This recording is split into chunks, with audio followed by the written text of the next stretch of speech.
functions came to be, and where we're headed for the future. So I'll come back to me in a second. So each panelist, if you could introduce yourself. Like I said, they'll tell their story, and at the end, then we do have time for Q&A. All right, hello everyone. I'm Amanda Martin. I'm the Assistant Director of Community Engaged Learning. I'm the main day-to-day program administrator for the Engaged Citizen Core program. So I recruit and select the students for the program, also recruit and select our community partners, and I'm the main liaison to them. Train and prepare our students for their service internship. And we also partner with the AmeriCorps, so I do the reporting and timekeeping and logistical things for the program like that. Hello everyone, my name is Kodee Wood. I'm the Assistant Director of Student Activities and Organizations at Drake University. My role on the Engaged Citizen Core is I am the faculty member for their first course in the program for their first semester. My name is Stacie O'Connor. I work for Anawim Housing in Des Moines, Iowa, and I'm a community partner with the Engaged Citizen Core programs. And my name is Hanna, and I just finished up my Engaged Citizen Core program as a first-year student. Thank you. So a little history of the program. Back in 2015, Drake was invited to participate in the very first Service Year Plus Higher Education Innovation Challenge. This was led by a Franklin Project at the Aspen Institute, a partnership with CNCS, and then the National Conference on Citizenship. So imagine a Shark Tank style competition. So applicants were invited from across the United States, and Drake, there was 3 categories of winners, and Drake was the category for private institution. Miami-Dade College was the winner for the community college, and Amherst was the public institution. So what this did is it gave us some grant funding to get this started, and we were building the plane as we flew it. We had a skeleton of what we thought was going to happen, and then like everything, you get into it and you realize maybe things aren't as they seem. And so what we're going to present to you today is how this program came to be and has evolved over time to where we're at. So what it is, briefly, is a first year, so it's 11 students, 10 to 11 students every year. Our intent is to grow it to a cohort of 15 to 20. We've been successful with a cohort of 8 to 10 for the last 3 years. The students come in, they're in their first year, so they've been accepted to Drake, and as accepted to Drake, they apply to this program. So they're applying to this before they're even on campus.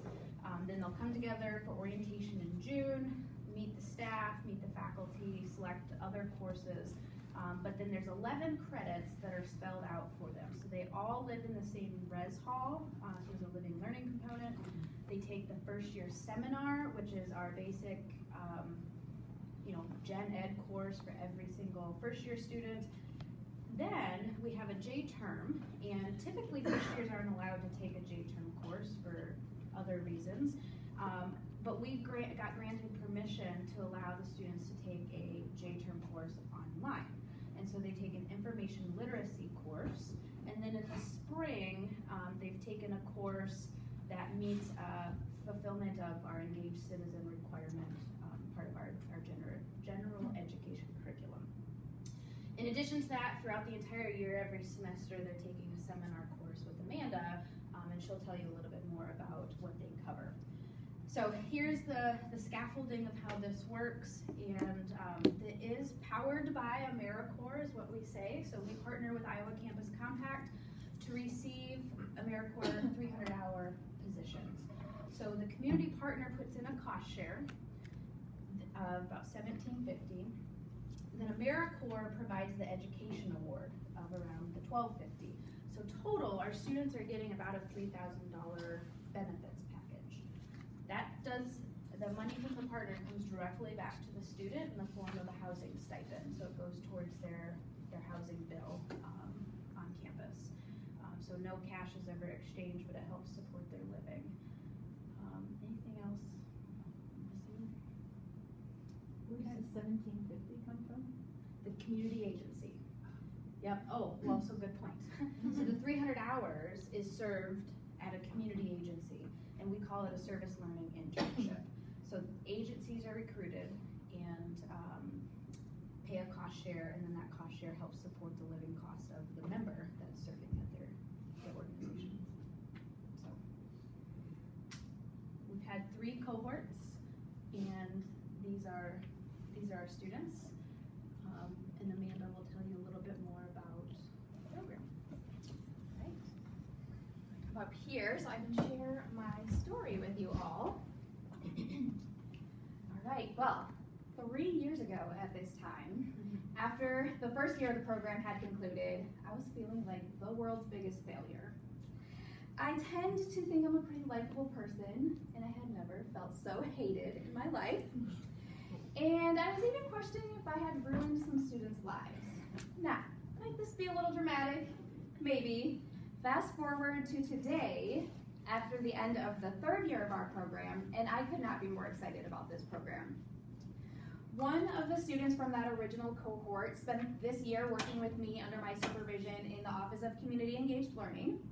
Another student was serving as the peer mentor for the current class of students. Another student was back at her original host site from 3 years ago doing an internship. And another student had just returned from the National Ashoka Conference with Renee and one of our faculty members, and they were actually making recommendations to our administration about how Drake can become a change-making institution. So obviously some good things happened that year. It's easy to dwell on what went wrong and the mistakes we made, but that's with any new program, right?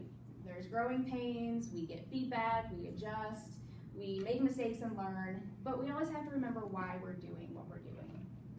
So for us, that reason why is to help put students on an accelerated pathway to becoming civic-minded professionals. I want to share a couple of the outcomes of the program, and I want to tell you a couple stories that will demonstrate those outcomes. One outcome is that students are able to gain real-world hands-on experience very early on in their education. We think one of the things that makes this program unique is that it's for first-year students, and not a lot of times do first-year students have the opportunity to do a year-long internship. So I want to tell you about Razleen, who's a data analytics major, and she spent her year at Habitat for Humanity interpreting, collecting, analyzing data. This was really beneficial for Habitat because they don't have a dedicated staff person who is doing that type of work, but it's so needed for this international organization. But it's also extremely beneficial for Razleen to get that hands-on experience that she can put on her resume and portfolios and use as she's job searching. So a lot of the work that the students are doing is capacity building, like data analytics. They're doing marketing projects, you'll hear from Emily. They're creating new programs, they are doing research or collecting oral histories. They're not doing so much direct service, but really building the capacity of these organizations to do things that they wouldn't otherwise be able to do. Another example is Bree, who was a student from our first year. She went to a career fair that first year, and an employer told her that he couldn't believe she had gotten all of this experience during her first year, and he was just very impressed. So they're gaining hands-on real-world experience. Another outcome is that students kind of figure out what they want to do with their lives, or maybe what they don't want to do with their lives. Kaylee came into Drake as a marketing major, but through her service with Girl Scouts, she also did some volunteering with another one of our agencies, Junior Achievement. She realized that she really loved working with youth, and she switched her major to education. She, through the information literacy class that Renee told you about, they read a text called Deschooling Society, and she wants to work on education reform. So it helps people figure out what they want to do. Sydney is another student, and she spent her year working with youth of color at an after-school program. She really found her mission in life to be able to help youth of color realize, they can go to college if they want to. They can be successful and wealthy. And she engaged Drake students of color in this process. One thing that she did was she started a journaling program for the youth, and she found that not all of the youth were able to talk out loud about things going on. So she started this journaling program. She learned about some of the true struggles. She helped them get the resources that they needed. And she will also now be able to use that information when she works in our office with us next year. But she also wants to start her own nonprofit in the future. And then the third outcome I want to share about is that this program really helps students feel connected to the community. I don't know if any of your campuses feel this way, but at Drake we have what's coined the Drake bubble. So students basically stay on campus, what's down the street or what's across the street. Maybe they never go experience it, it's unfamiliar to them, it's uncomfortable. This program helps them pop that bubble. We've just heard this time and time again, that they feel like a part of the community. And actually I want to share this direct quote from one of the students, Sam. Sam said, "I've gotten to know the Des Moines community through the Engaged Citizen Corps and junior achievement in a way I would not have been able to do otherwise. I feel as though this city is my home now. I am not a guest of these beautiful people, and that really makes me happy to feel like I am working alongside them to help them rather than doing it because I have to." And I think that's a strong testament to the program. We have all these outcomes. Just some statistics. There's 25 alums on campus right now of this program. 6 of them have been hired on at their host site organization to work in some capacity, and others are doing volunteer work there or internships. 5 have been hired on at our office. We have presidents of service-related student organizations, service chairs of fraternities and sororities. So now they're able to spread this knowledge of community voice and meaningful service that they're learning about all year long with their peers, which has been a really far reach. We're not able to do any of this without our amazing community partners. Like many of you, we consider our community partners to be co-educators in the student's educational experience. And so they come to several of our classes. They meet with the students one-on-one weekly to reflect upon their experience, and they're really that mentor and coach on a day-to-day basis. In addition, we invite them to all come together for a half-day orientation in the summer, and then we do monthly conference calls too. So it's a nice way for the partners to collaborate with each other too. 10 nonprofit organizations that maybe they're working together in some capacity, maybe there's opportunities they didn't realize, and they're able to connect. The students recruit each year about 100 volunteers from Drake for their respective organizations. So they're leveraging these other volunteers. It's not just them. It's not just these 10 individuals doing this service, but they're recruiting so many others that they're having a pretty big impact. I also have all of the students organize a volunteer project at their site.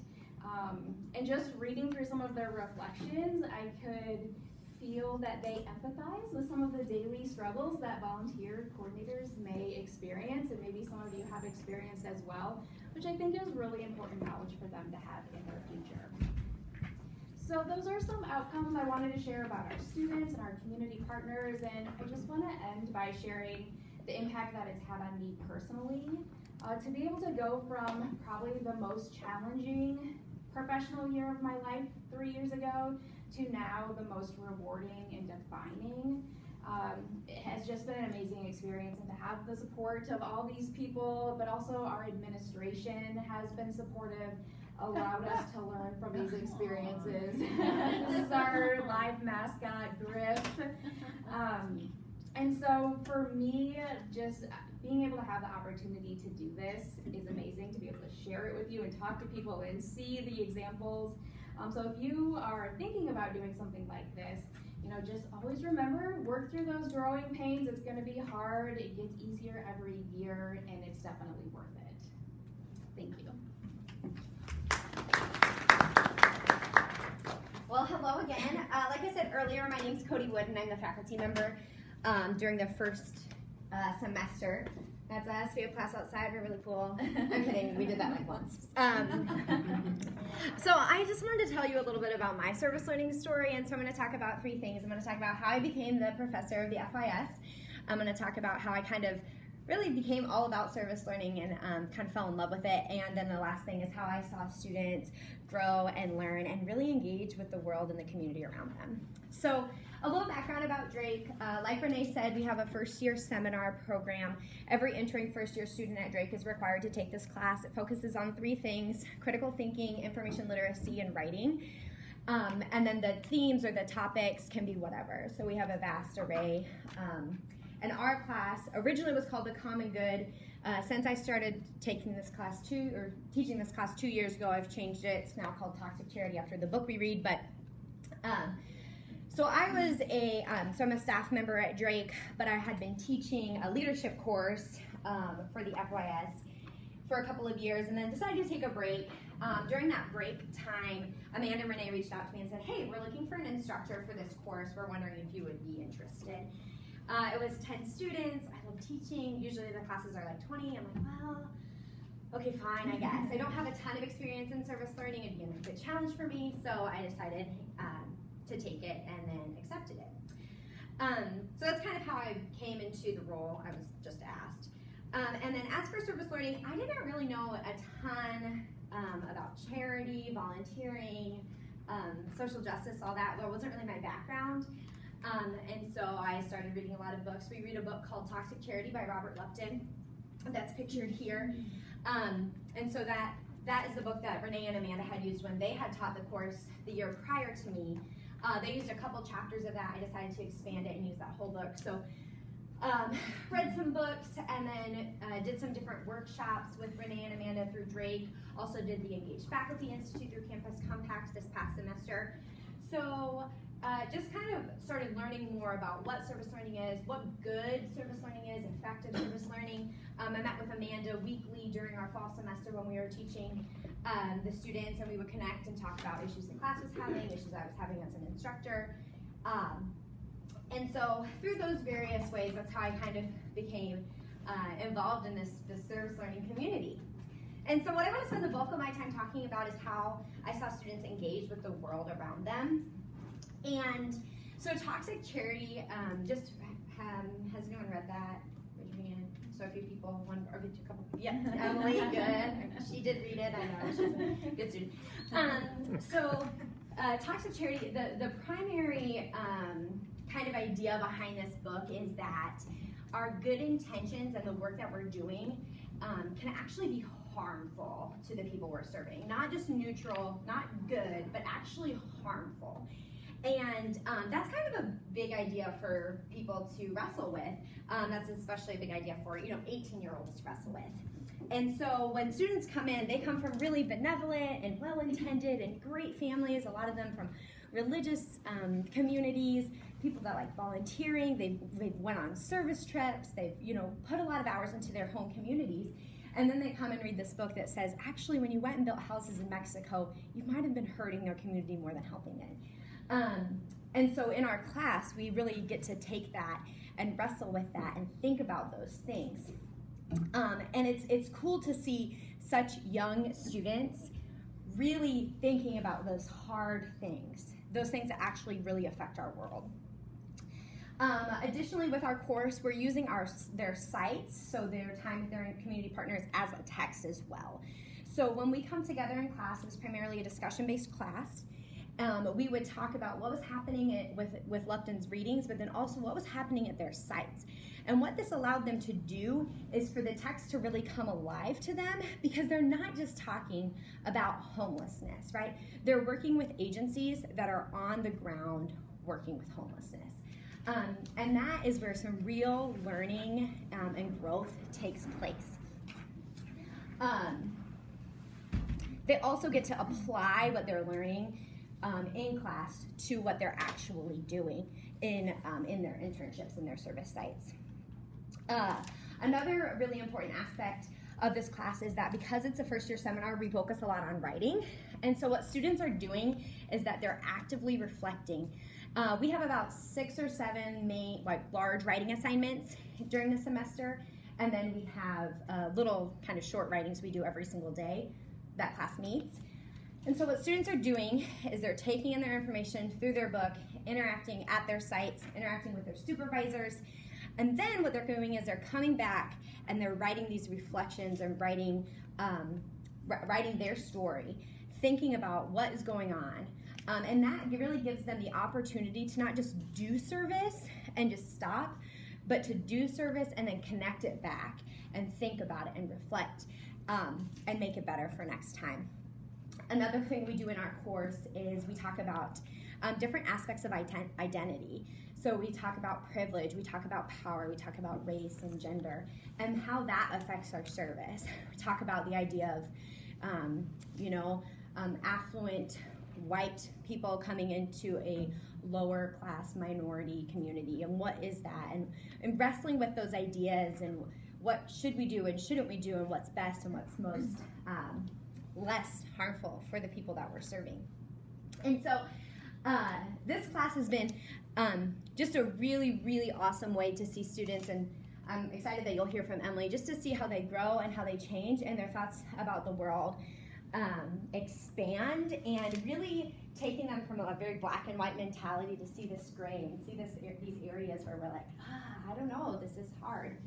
And I think that wrestling that they get to do with these hard concepts, and because they get to go out into the community, and then they get to come back into a safe classroom and talk about those things, have been really beneficial, not only to our community, but also to our students. And like Amanda said, what the students are learning in class, even though there's only 10 of them, they have networks and they're talking about it outside, and you'll hear some more about that, I think, from Stacie as well. So thank you for giving me your time and attention.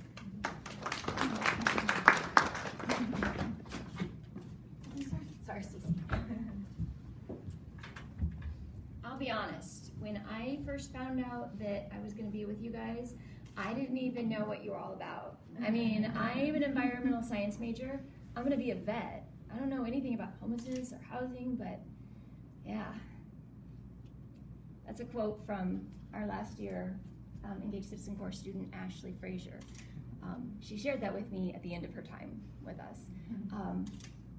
I have to share that quote as the way I enter into telling my story, because my story really begins there, with that experience, with that relationship. One of the key components that I took from toxic charity is the value of relationship and reciprocity, and not that power differential, but seeing that we all have gifts to offer. So I learned as much from Ashley and from our past students and my involvement in the program as I was able to teach them. Some of the benefits that I gained, I'm going to kind of start larger and then move inward. So having a connection to the university, an academic institution in our community, less than probably 3 minutes away from where our agency, Anawim Housing, is incredibly beneficial. Being able to reach out to Renee saying, I'm finding this at my agency, and do you have any ideas on ways we could maybe challenge this? Hey, let's do a poverty simulation and invite the property managers, and let's work on empathy. I had that opportunity to do that.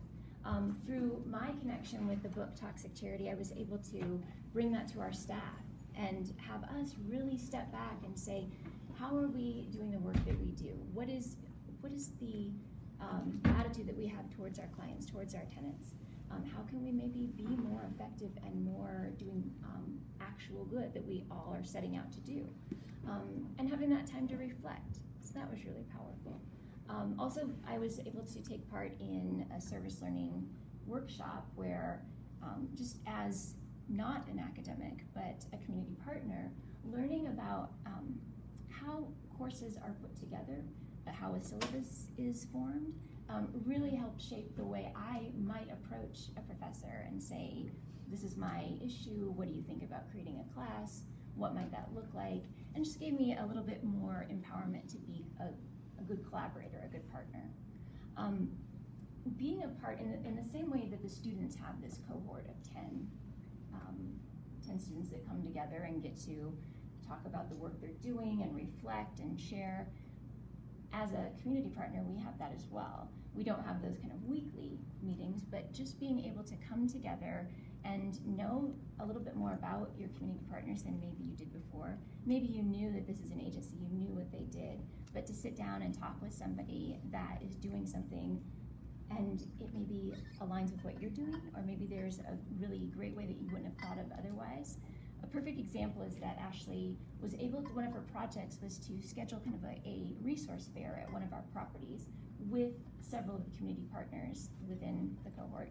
And while we were there, I was able to connect with someone from Habitat and had a really great conversation about work they were doing with financial literacy and helping people get ready for home ownership.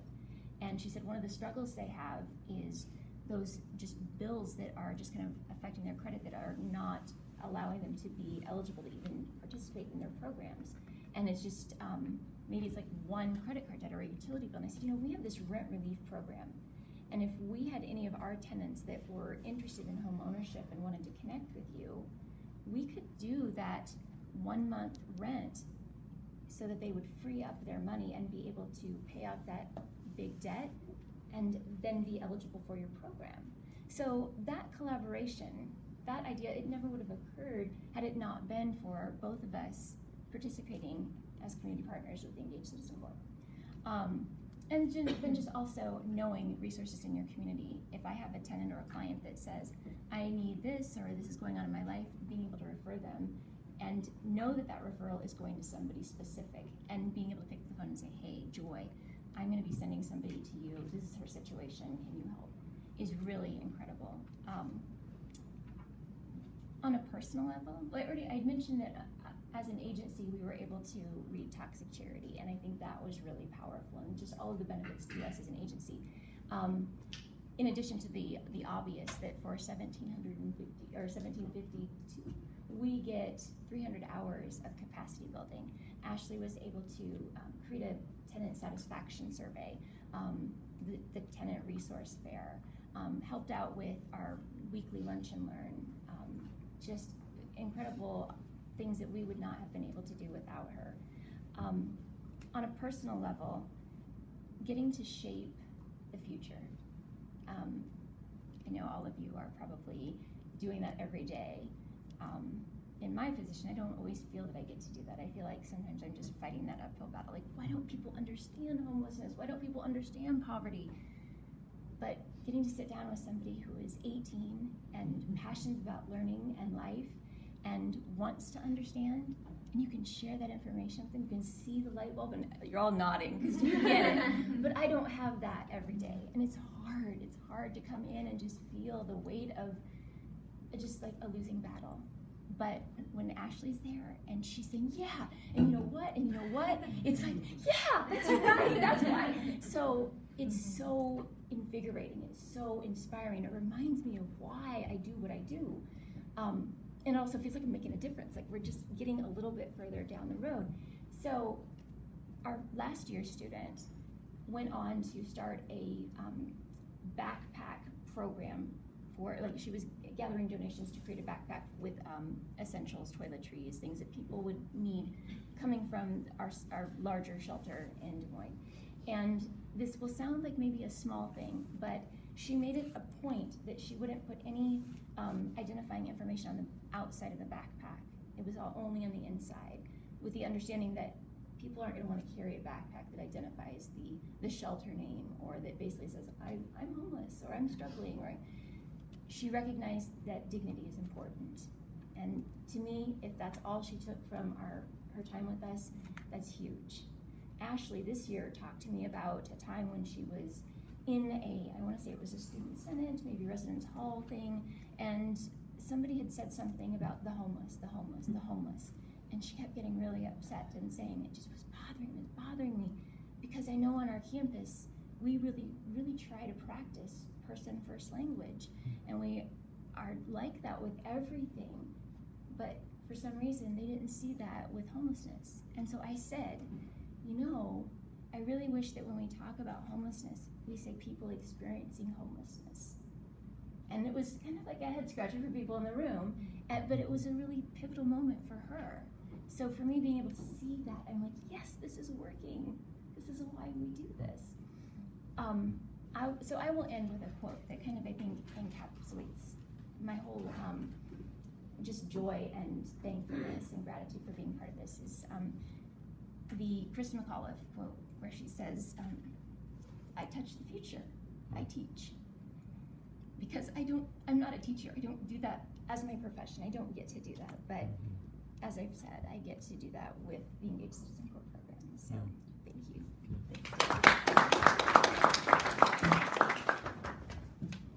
All right, hello. As I previously mentioned, my name is Emily Hanna, and I was able to experience the Engaged Citizen Corps this past year while working at an affordable housing nonprofit named Home Incorporated in Des Moines that focuses on 3 things: revitalizing neighborhoods, counseling landlord, tenant, and future home buyers, and then also education with financial literacy and also the home buying process. I'm gonna kind of go through a before, during, and after the program and why it was really influential to me.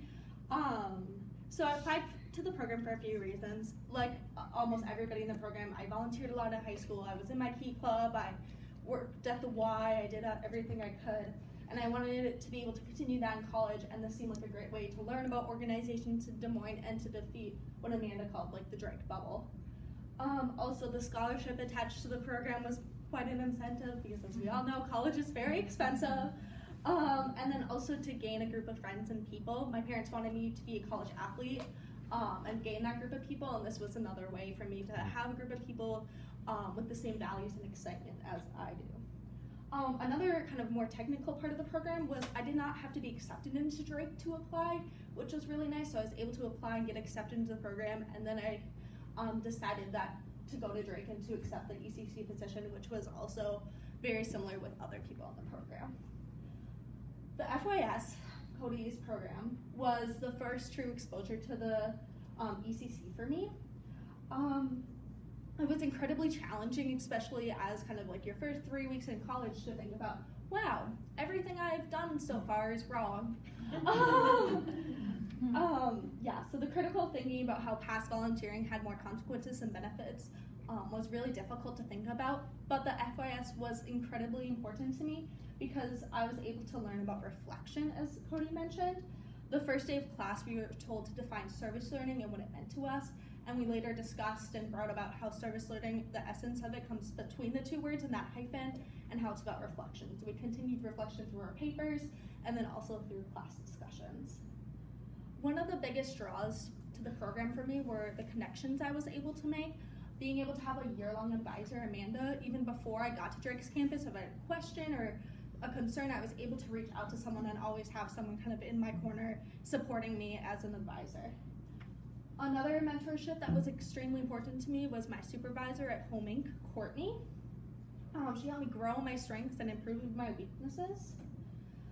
Every time we were in the office, she came and we had a meeting, we talked about what I was working on, but we were also able to talk about how Home Inc. was doing. I was new to Des Moines, new to Home Incorporated, so I was a new set of eyes in the office, and so that way we were able to talk about the weaknesses and the strengths of the organization, and through that we were able to expand our communication with our counseling department, because sometimes people don't want to call. What if they could email or text our counseling department to set up an appointment? So we were able to figure that out. One big thing I gained from this program that I wasn't expecting to gain was how to advocate for myself and also for my nonprofit. I came from a position of Minnesota Nice, so I really didn't want to expose kind of like the negative parts of a nonprofit. But because Courtney and I had a really good relationship, I was able to communicate with her about what I was learning in my classes, what I was learning in FYS. And so there was a time when we were talking to our FYS about like availability and why our nonprofits only open like Monday through Friday, 8 through 5. That's when everybody is working. Do they have time to call? And Home Inc., we're closed during the lunch hour. Like during the one break a lot of people have during the day. So I was talking to Courtney about this, and she later went on and talked to our executive director, Pam, about it. And so now they're trying to figure out if we had the availability to have a counselor available during that lunch hour. Through this internship, I've learned so much. It expands past the definition of service learning and basic facts about affordable housing. But I find myself thinking about the importance of nonprofits, and then also my word of the year, dignity, and how people have dignity and people first language, and why that's so important, yet we don't recognize it normally in our society if you watch the news or anything. One of my majors is rhetoric, so writing is really important to me. Usually in school I'm writing 10-page papers or a 5-minute speech, and I'm not being able to write to appeal to people. I'm appealing to my professors. I was a marketing and social media intern at Homing, so I was writing Facebook posts and Instagram posts and blogs. So being able to learn how to write in a creative way and to learn how to appeal to certain audiences in a different way was really helpful, and I learned almost just as much that will help me in my career than as I did in my other classes. Future careers.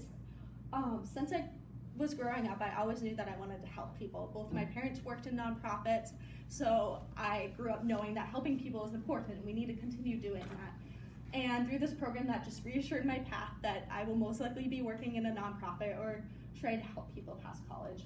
And as I'm working as an intern at our local court system this summer, I keep on thinking about, oh, well, what if they were able to access this nonprofit or this domestic abuse shelter? Like, thinking about how nonprofits continue to impact people. So as an after result, I had a really hard time letting go from this 300 hours. Like, I remember the last day when I was entering, I was like, oh, I'm done. But I'm not actually done. So I am continuing to work at Home Inc. remotely this summer, continuing to work on their social media, continuing to write blogs and help with the newsletters and so on.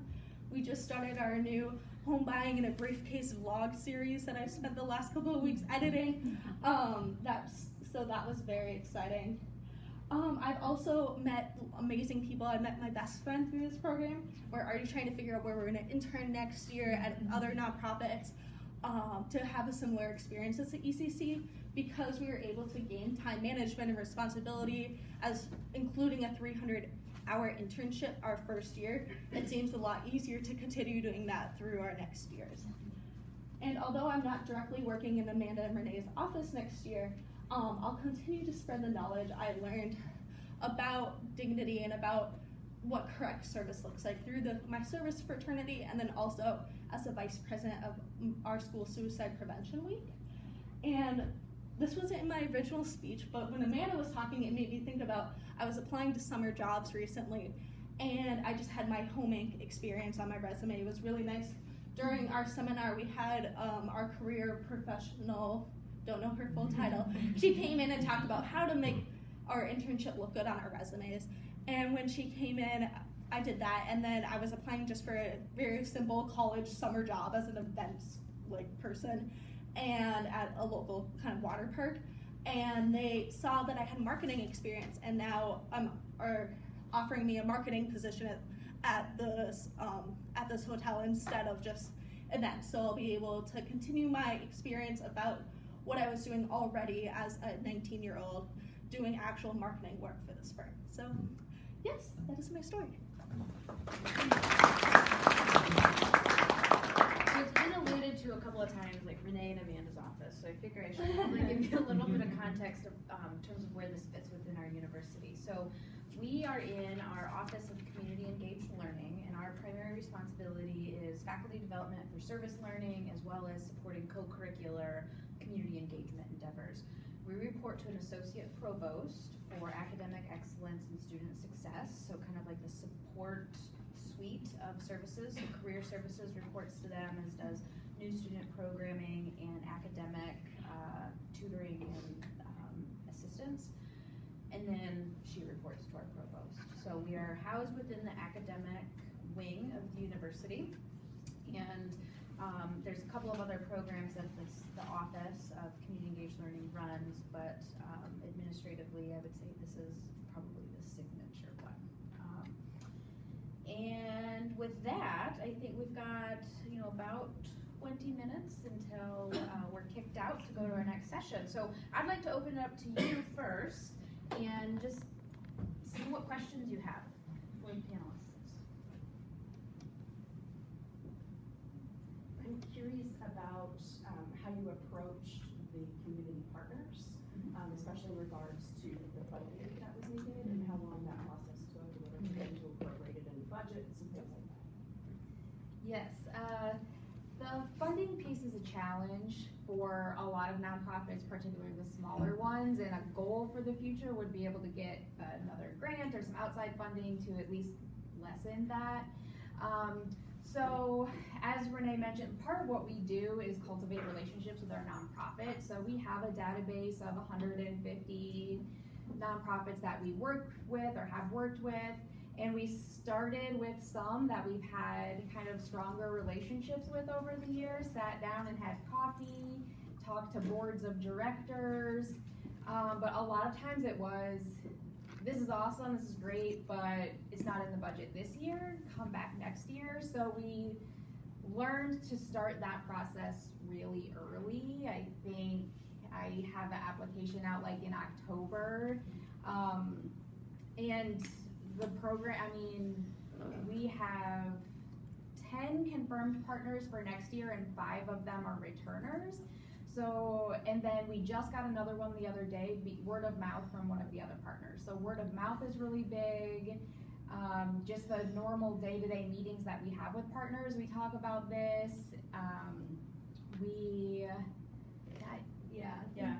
So, timeline-wise, I mean, that first year, as Amanda said, you're building it as you fly it, and so the timeline I'll present to you is probably not your first year. We were recruiting partners up to the deadline, and trying to figure it all out that first year. Moving into our second year and subsequent, she said we try to really get on it. We're based on the academic year, so the cohort comes in and starts right away in September. We're already boots on the ground working to try to promote the program by October to prospective students as well as partners. Prospective students apply by March 1st is our deadline. We then have an internal, Amanda can go into more details if anybody's interested in that very specifically, but internal vetting process through interviews and selection. So by April 1st, they know if they are coming into the program or not. But because of our national acceptance deadline, we have to sit in waiting until May 1st until we know, like, we can't put any pressure on our students on whether or not they're coming into the program. So in the meantime, we are aiming for a set of students while trying to recruit partners. And we have not figured it out. It is like this juggling act, and as Amanda said, we literally just brought a partner on last week, or Monday, Tuesday. Yeah. So we have a waiting list of students, and once we get more partners, then I can extend another offer, and basically until a certain deadline, I can do that. Anawim, actually, this will be they'll have been a partner with us every single year of the program, and I think that's also a huge testament of it. So we're excited moving into our 4th year. We'll have students from every year on campus, and so we want to do something to celebrate that as well. So I'm trying to understand the funding through AmeriCorps. So are all your students AmeriCorps scholars, and then the part that the agency pays is what is paid, and then AmeriCorps pays the rest? So when you apply to get your AmeriCorps person, how do you know how many you're going to get? Yeah, that's also tricky. So we have a goal. So in the past, we have had 8 to 10 students in the program, and we're gonna increase that this year. So we requested 12. Luckily, we do have some leeway with AmeriCorps. So if I go back to them and say, hey, we recruited 10, can we give you 2 back? Up to a certain deadline, they're okay with that. We're almost getting to a point where we might be able to ask for more. That's a possibility. But yeah, all these timing things can be really challenging, but luckily there is some leeway with AmeriCorps. With Iowa Campus Compact, they request a certain number based on what people are estimating, and then give a final number. Good question. Others? So I'm interested in transitioning sort of service learning components in existing classes, which are like 10 hours a semester. Just take this theory and test it into a capstone, service learning capstone. And so I'm interested in like how 300 hours breaks down, because I'm imagining like a 1 day a week, 3-hour instruction class, and then the rest they're loose to do the service. But I mean, I don't know how long your semester is, how the hours work. Yeah. And what assignments you have in that, the reflective paper, the log.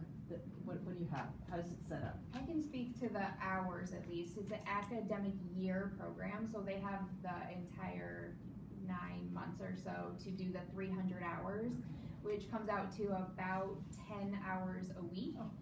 The class they take with me, which is once a week for an hour and 15 minutes, they get to count that as training hours towards the 300 hours. 20% of AmeriCorps time can be training hours, and we spend that time preparing them for their internship, communication skills, it might be their first office job, accountability, doing that reflection. So they get to count those hours as well, and then because Drake has a J term, they're gone for like 6 weeks, so they do some projects remotely during that time. So that's how the hours break down for just like the logistically the hours. But is there another component to that question? Like when that seminar, when it's actually happening, the training, what's your curriculum and what are your assignments? Okay, for the seminar. Well, There's two different classes. So yes. Amanda teaches like, you call it a seminar. I do. It's 1 hour a week. This is very like, it's not super academic. It's more practical, professional. And that's the spring one? That's It all is year. year Yes. long. Okay. It happens throughout the entire, and then the course I instruct is the first year seminar, which focuses on writing, critical thinking, and information literacy. And so my course, every single Drake student is taking a course like this. And kind of how I approached it was we obviously have some text, we have some reading, some articles, but I also counted kind of their site as also a text, if you will. So they're doing a full three credit course with the first year seminar. And the assignments are created, and I can share the assignments and the syllabus with you if you'd like. But they are based on the FYS kind of structure, and then also including the service learning. So we had, 7 major writing assignments? 6 or 7. 6 or 7, and then we have smaller things. They do a poverty simulation, reflection. So it's a full course, the class that I Do you ever instruct. give time off? Or how do you calculate, so at Drake, I think it's how many hours per credit, like that you're supposed to be spending outside of the classroom on homework and assignments and stuff, and so do you wanna talk about your calculation? Sure. So it's not. So during class time, we meet for an hour and 15, hour and a half twice a week, and then every once in a while, I would be gone at a conference, and I would cancel class and say, hey, use that time to catch up. So my class potentially is a little bit more flexible in the sense that there's some time that I do just give them kind of a free day to catch up on hours if they need to, or I don't really have a strong formula for that. Mostly it's like, I'm going out at a conference and I don't want to figure out what you guys have to do, so you guys can just have it for service. In general though, the way we coach faculty is through that credit, so and imagine your campuses have credit calculations for how many hours equals a credit, right? And as Kodee said, then the service should be looked at just the amount of time it would take to do that service should be the same as the amount of time we'd expect a student to read, or the time they're putting in to write their research paper, so that the service component is a very integral and embedded component to this first year. And I don't know if Emily, if you want to talk about the workload. Yeah, so with the classes, it is 11. So the first year seminar, every first year student has to take that 3 credits. It's either you take Toxic Charity if you're in the ECC program, or you take Wizards and Harry Potter. So like this is the one that like we get chosen into because we're in the ECC. So that's 3 credits that like no matter what. But it was nice because I was able to reflect through the papers. So the papers would be like, how is your site going? What are some good things? What are some bad things? And I mean more detail than that, but essentially that's kind of what they were. And that got more complicated as the semester went on. And then that 1 credit course was it was an hour on a Monday. We all got together, which was fun, and we just we talked about different kind of professional skills at the beginning of the year, but then also kind of going on how can we do better at our sites, what are some strengths, what are some weaknesses, what can we work with Amanda, especially when we went in the spring and we were doing our volunteer projects, you know, I work at a nonprofit with 11 staff. We don't really have the capacity to bring in volunteers. We don't do a lot of volunteer projects, so it was talking with my supervisor, but then also talking to Amanda. What do I do to get 10 volunteers at my site that it wouldn't just be make some copies? Yeah. That's what we need. And then the information literacy, that was really nice because you are doing 8 to 10 hours a week. I counted that as a class, so I only took 4 classes my first semester when most people take 5, but that J term was able to kind of like comp that. So I was able to take that when I was at home, and then I was able to kind of get that credit there, so I was like at the same pace as all my peers. And then in the spring, the Engaged Citizen AOI is, I'm a law, politics, society major, so I was taking a forced migration and law class, which is required for my major, but also is the Engaged Citizen AOI.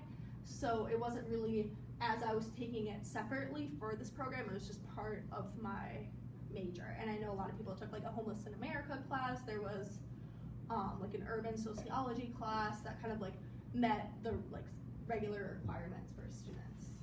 So I never thought that like I was doing too much work or like I was too overloaded. And I don't think that that was something that a lot of people felt. It was a little harder. I'm in the humanities, so it was easier to take a forced migration and law class versus like Ashley, who's environmental science. Like, how do I do that? But I don't think it was too much of a swirl for many students. So to clarify, the assignment, this spring course, is not embedded the same way as the first year seminar. So the students can take any course out of this Gen Ed, so AOI stands for Area of Inquiry, and we have several of them, and one of them is about engaged citizenship. So there's multiple courses that meet that area of inquiry, so the students have a menu of options. How, Emily, question I have for you is, how were you able to still connect what you were doing in this program through the coursework of that spring course? Could you talk about that just a little bit? I guess the forced migration law class, not so much, but I took another, it was like an LPS, just general, and we had to read part of the book Evicted by Matthew Desmond, which talks about housing, essentially, and I read that, and I was very excited. I went to my nonprofit, I was like, you know what we should do? We should do a book club. That hasn't happened yet, but I still want to do a book club at Homing.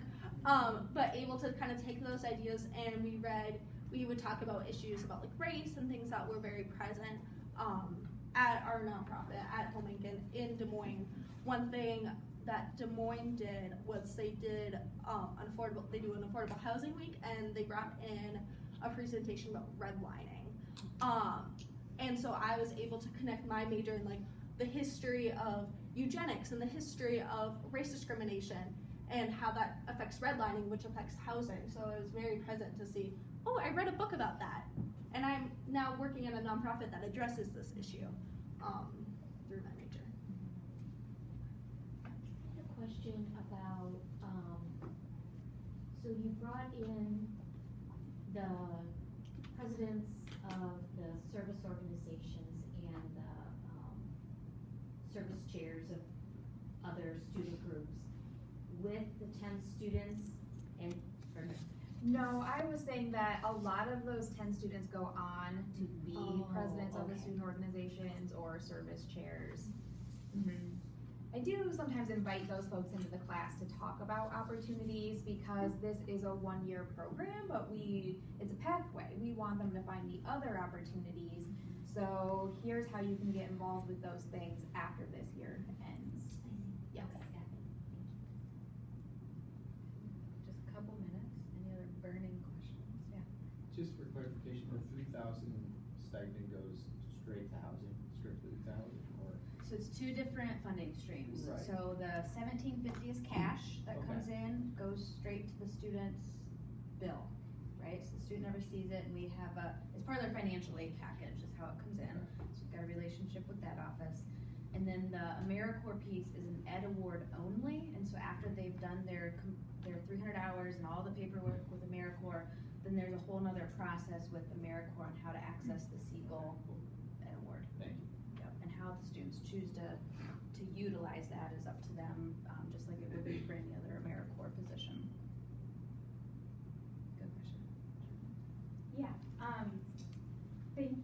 I was especially interested in hearing about the course, and I'm wondering, Kodee, if one thing that we run into at our institution when having conversations around toxic charity or similar themes is centering the dominant students in the class, or particularly the white students in those conversations, and the learning and unlearning that is most important for them to do.